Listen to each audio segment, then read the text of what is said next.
Welcome back. You're watching France 24 and it's time for Media Watch, our daily roundup of the top international stories creating buzz online and in all sorts of media. Rebecca Bowring is here with me for that. Hi, Rebecca. Hi, Lana. And we start with that food crisis in the Horn of Africa. It is, of course, and has been topping our headlines here at France 24. Tens of thousands of Somalis are leaving their country in search for food, pouring into neighbouring Kenya. How's that all being reported on the web?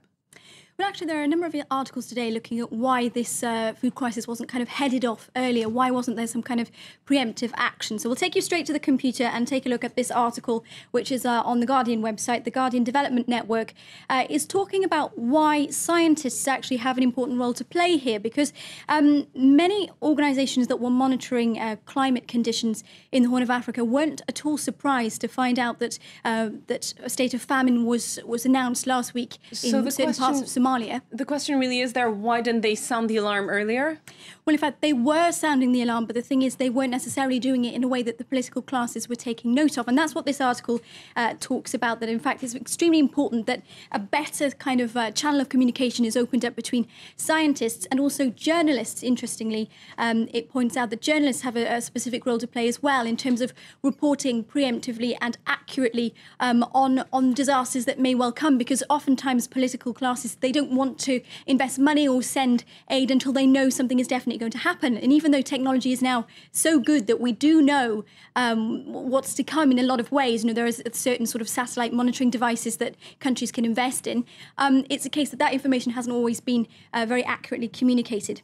Now, speaking about journalism, there's a certain amount of citizen journalism going on with regards to this crisis in the Horn of Africa. If we have a look at a very good website called Storyful, this brings together, kind of collates different ways in which social media are reacting to stories and situations.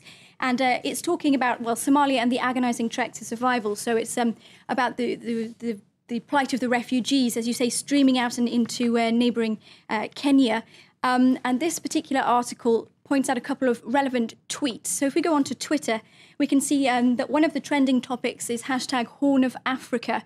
And in fact, we're seeing more and more Twitter users sort of sending out a rallying cry and using this hashtag to try and encourage people to send food aid and donations. In fact, more and more as well of humanitarian workers. And this is one guy, Chris, who works at UNICEF. He's actually in one of the principal refugee camps in the north of Kenya. He's been using it to sort of give almost like a witness statement, to give his testimony as to what he can see in those camps, and some extremely moving tweets about what he's seen here. He says, haven't seen one child suffering from malnutrition, smile, scary. So we're seeing a lot of aid workers actually mobilising on social networks. And as we know, it's extremely difficult, as you were saying earlier, to get food aid into parts of Somalia because of Al-Shabaab, because there's militant groups controlling particular areas. It's difficult to penetrate, particularly into rural zones, and starving families are streaming out now. So we get these first-hand accounts there from aid workers. Exactly, we are. And we're also getting to see a little bit of a particular project that's gathering pace online here on the Global Giving website for survival backpacks. And these backpacks contain shoes, a blanket, a water flask, things that you need when you're homeless in the desert. And there's a group of filmmakers. They're from Somalia, Kenya, the US and Australia. They've banded together and they've created a documentary called Dadaab, Get There or Die Trying. And we can take a look at an extract from that just now.